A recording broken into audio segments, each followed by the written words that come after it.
at Krispy Kreme. We're with Brian Davis. Brian, we're about to get all up in your business. No, thanks for letting us come in. Tell us a little bit about your background, because in terms of somebody putting a business in College Station, I don't know if you come through the typical route, because am I correct? You're not an Aggie. You weren't born and raised here. Nope. What is your story? So I'm from Michigan originally, and then went from Michigan to California. Got sick of the cold weather, couldn't take it anymore. I said, I'm only living in hot places.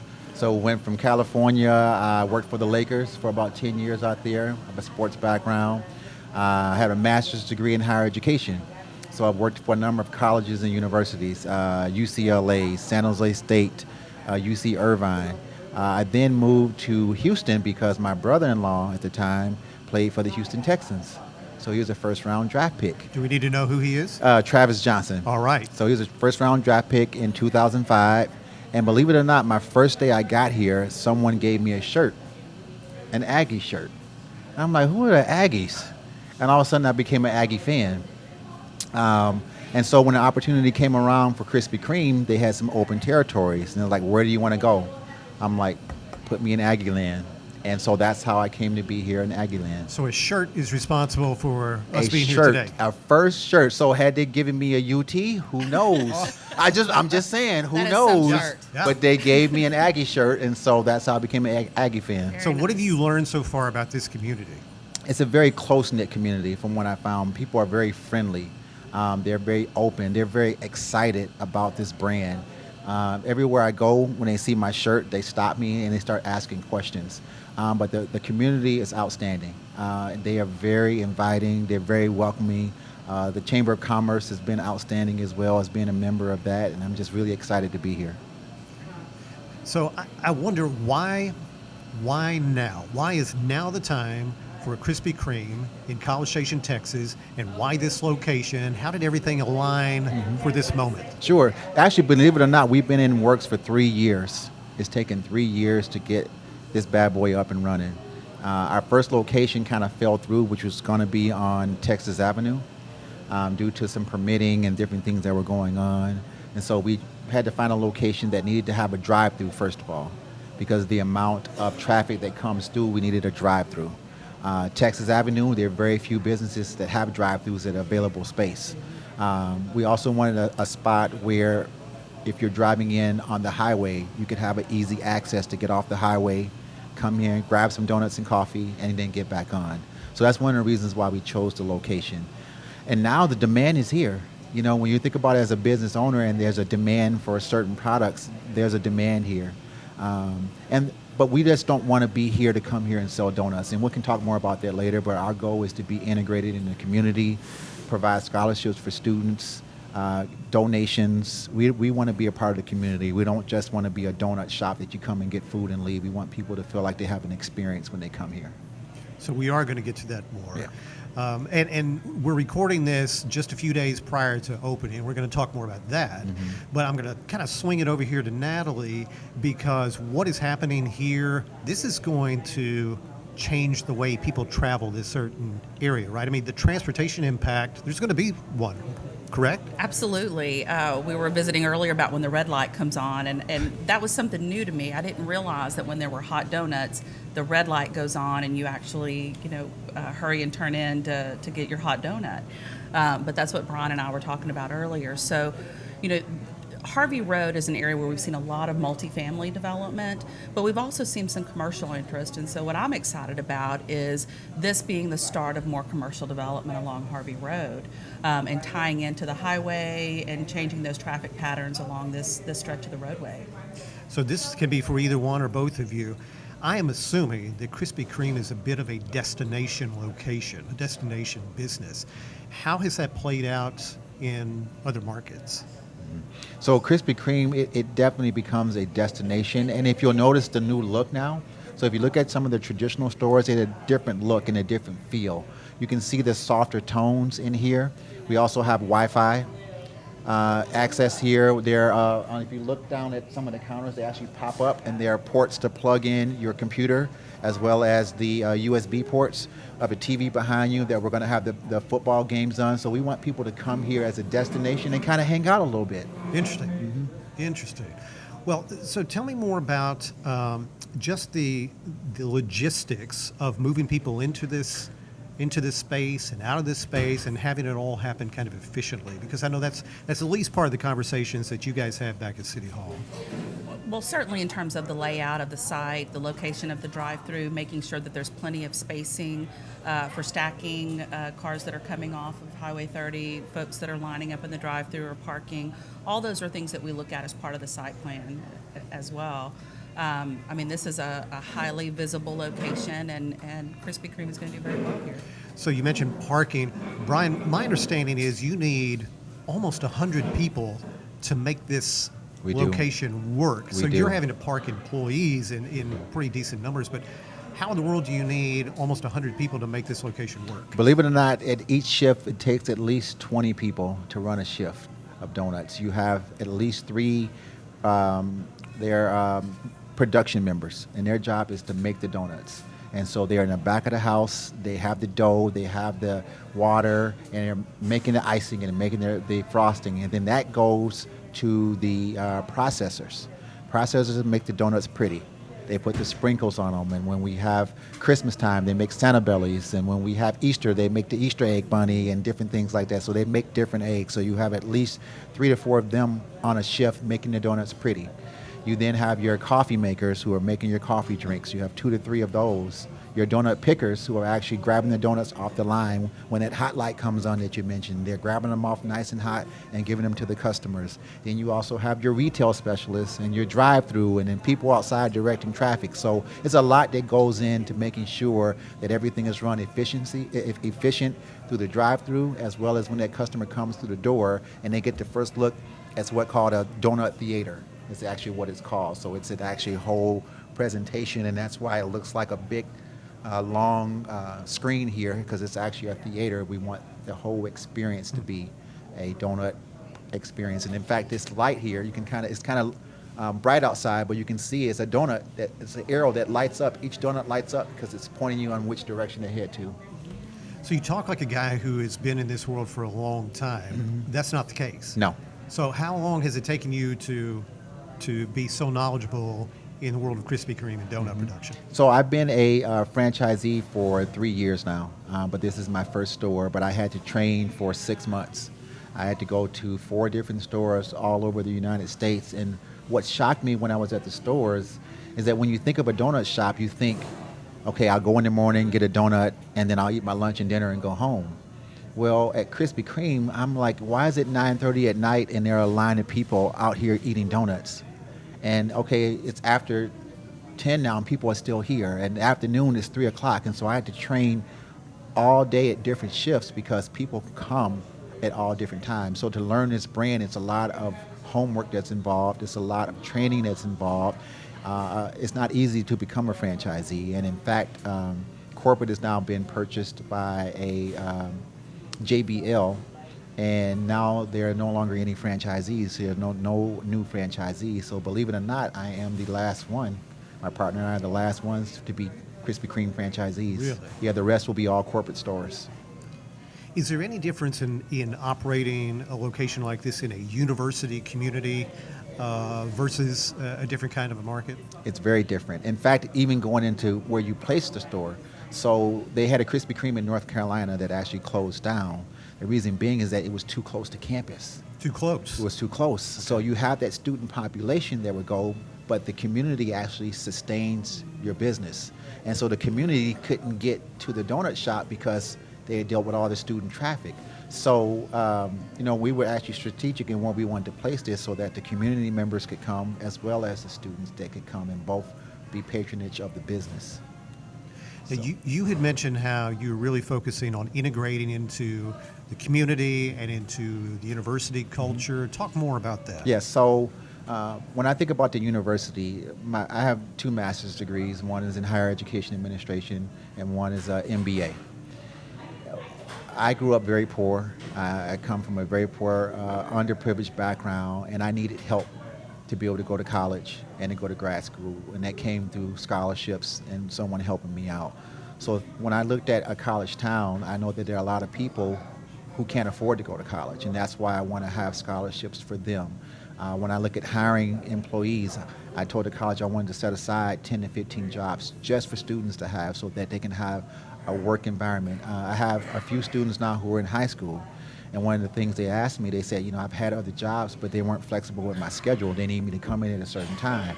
I'm like, well, absolutely not here. We're going to work around your schedule because it's important that you start off learning a business right away, and you start learning that we are looking out for you, not just as an employee, but as a family member. And believe it or not, when I sent out my acceptance letters to all the ones who applied, I put in, welcome to the family, because that's what we want to be like, as an extended family for everybody. So that's important for us when we're in this community. It's not just about coming here and selling you a donut. We want to be able to give back to charity. We want to be able to be a part of the university, and it's not just A&M, but also Blinn as well. I think sometimes Blinn may be forgotten about in this environment, but they're just as important. And then working with the churches and fundraising and just being a part of the community, because I feel like if you're a part of the community, people will come and they'll go, you know what, that was a great donut, but you know what, I had a great experience when I came to that shop, and there are good people that run that, and they're looking out for the community, and that's why we want to be a part of it. How often do you get to work with folks and recruit folks to come in and do this level of integration into the community? As Brian said, we have a great community. Everyone's welcoming, and everyone pulls together to help each other.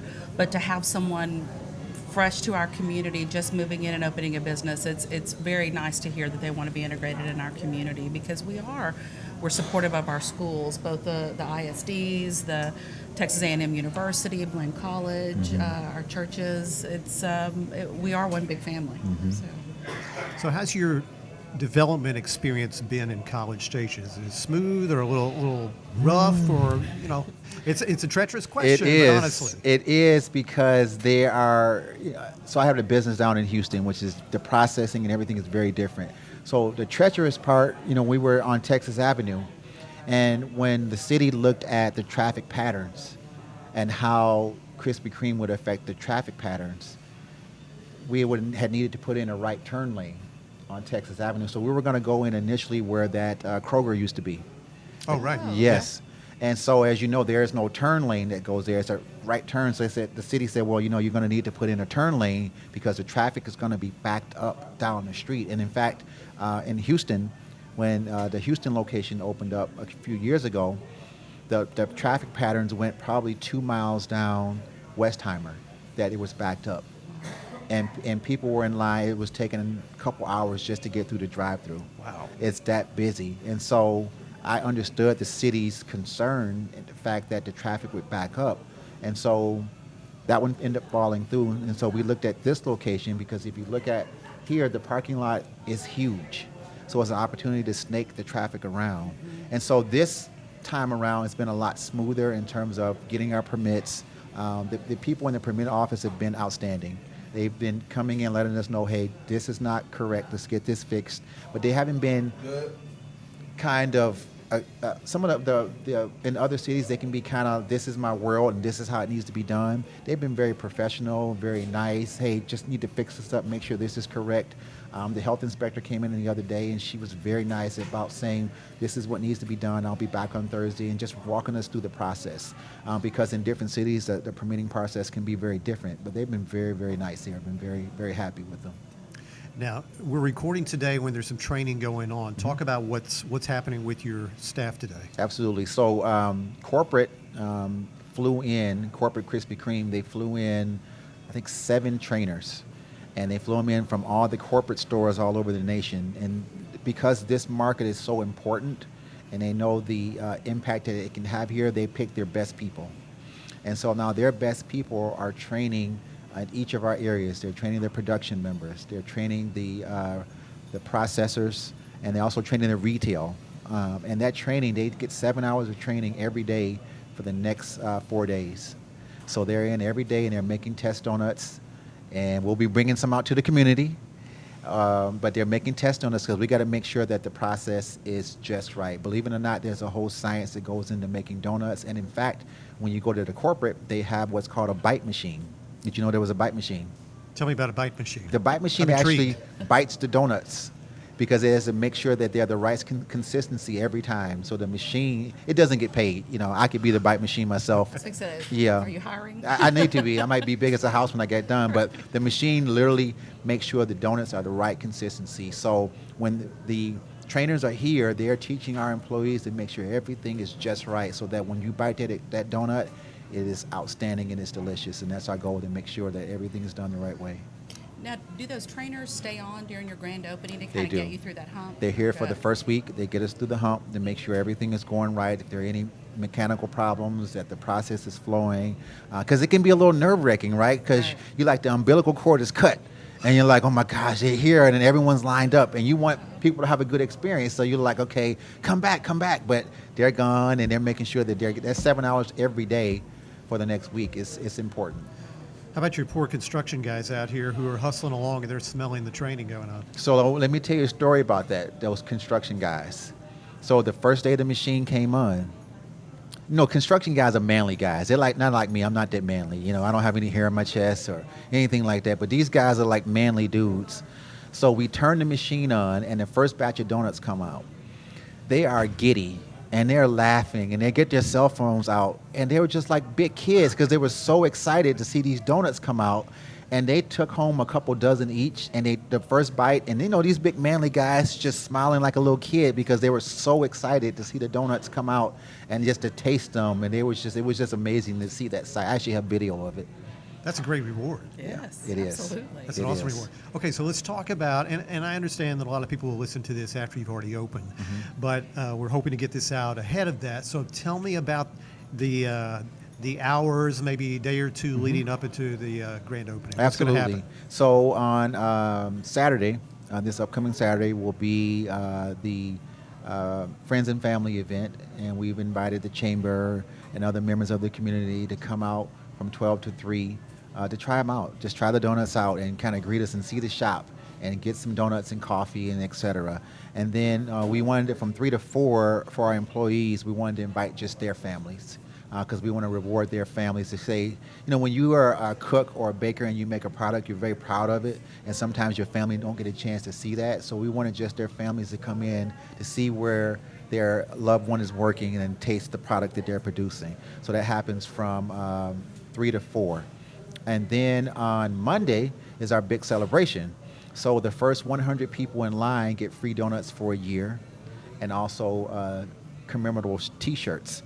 And so we expect a lot of people lining up. So we have food trucks coming. We have Harley Davidson. They're going to come with some simulators so that people can get on a bike and test riding out a bike. They don't get it right around the parking lot, but they get to at least rev up the engine. We have Brazos Valley's Video Game Center. They're going to come with some video games and have their whole mobile unit here. We have... what else? We have all kind of stuff planned for that day. We have a DJ coming. They're going to do some karaoke. And then the days after, so one of the things that we wanted to do was partner with the community, and especially some of the smaller guys in the community. So we're doing what's called a 12-day of giveaway. So some of the community members have donated gift certificates or different items from their shop, and we're going to create a vendor table.